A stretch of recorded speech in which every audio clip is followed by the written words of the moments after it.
Well, Assalamualaikum warahmatullahi wabarakatuh. My name is Anci B.T. Syarifuddin. I'm from class B. Today I'm going to present my presentation by the title Constructivism Theory. Constructivism theory divided into three parts. The first is what I cannot do. The second is what I can do with help, or the step sometimes called by zone of proximal development. The next is what I can do. The term zone of proximal development is probably one of the most widely and well-known ideas associated by Vygotsky's scientific production.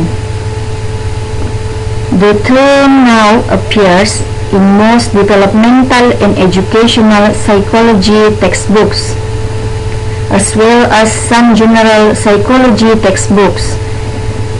Within educational research, the concept is now used widely in studies about teaching and learning in many subject matter areas, including reading, writing, mathematics, sciences, second language learning, moral education, and violin teaching.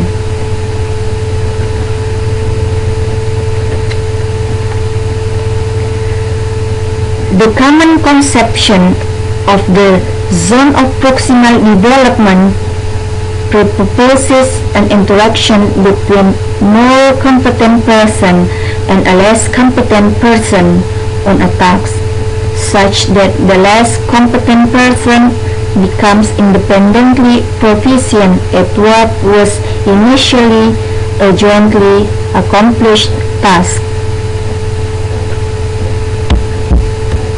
Next, what I cannot do.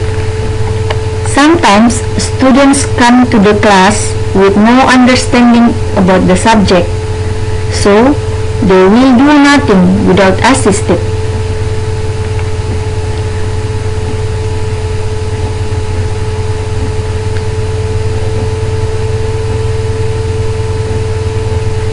One key concept of Vygotsky's social constructivism theory is that knowledge construction is both a social and cognitive process. Vygotsky's belief that individual development could not be understood without reference to the social and cultural context within such developmental is embedded. Unlike Piaget, Berner, Vygotsky focused on the mechanism of development. Vygotsky states that by using activity mediators, the human being is able to modify the environment. There are two phenomena marked in mediated relationship of humans with their environment. The first is the use of tools within social organized activity.